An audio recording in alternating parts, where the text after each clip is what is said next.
So when we talk about the tumors in the brain, then there is another aspect we need to talk about. Now try to understand one very important point, that this brain is residing in the skull. That is a bony compartment. Now that bony compartment only hosts the brain itself, or the cortex, or the brain parenchyma, and its blood vessels, arteries and veins, and its CSF compartments are the ventricular system. Now brain tumor is an uninvited thing. This is not supposed to be in the skull area. So whenever there are a group of a new cell which are accumulated together in the form of a mass, they will throw any of these portion either out of the brain, or they will press upon these. Take the example of a room. Now if this skull is like a room and you have got a certain number of the chairs, say there are 20 chairs, and there are 20 occupants of those 20 chairs, and if for example 5 or 10 guys come in the room and they want to occupy the chair, they will have to dislodge or throw away some of the already present occupants. So same happens whenever there is a tumor mass, it either presses upon the brain parenchyma or the ventricular system of the brain. Now this is the ventricular system of the brain which carries the CSF, or the cerebrospinal fluid, within the brain itself. The ventricular system, as the name implies, consists of certain ventricles which are connected with each other. Now the first and the foremost is the lateral ventricles. There are two lateral ventricles, one in the left hemisphere and one in the right hemisphere. Now this is the sagittal view of the brain. Now it has got certain horns.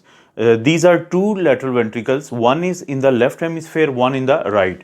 This is the anterior or frontal horn of the lateral ventricle.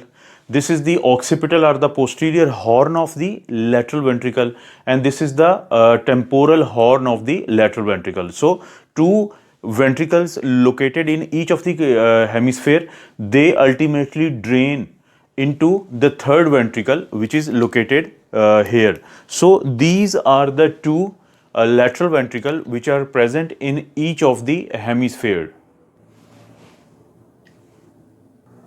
And always remember that the CSF, or the cerebrospinal fluid, is produced mainly in these lateral ventricles because they have this choroid plexus located in the anterior horn and also the posterior horn. So CSF is primarily produced in the choroid plexus, and that is mainly located in the both left and right lateral ventricle.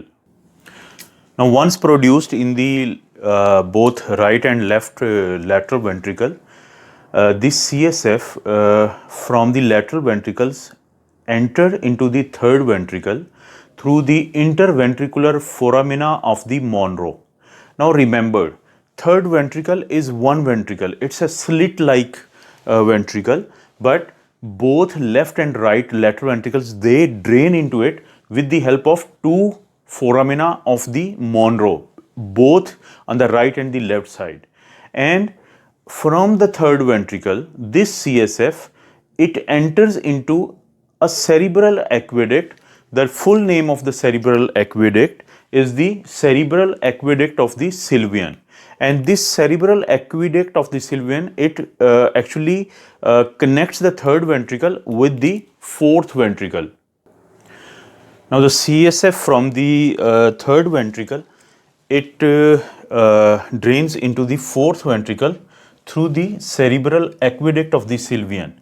Now also the fourth ventricle, which is located between the cerebellum and the pons, or the cerebellopontine area, it also has got certain arachnoid plexus or the choroid plexus, which are ependymal cell, and these are the one which generate or produce the CSF. So this is also the choroid plexus. These are all the epithelial, very specific epithelial cell which we call the ependymal cell. Now from the fourth ventricle, this CSF will enter into the subarachnoid space, which is sort of located all around the cerebral cortex. So this very CSF which was produced in the lateral ventricle entered the third ventricle and then came to the fourth ventricle through the cerebral aqueduct will go to two destination.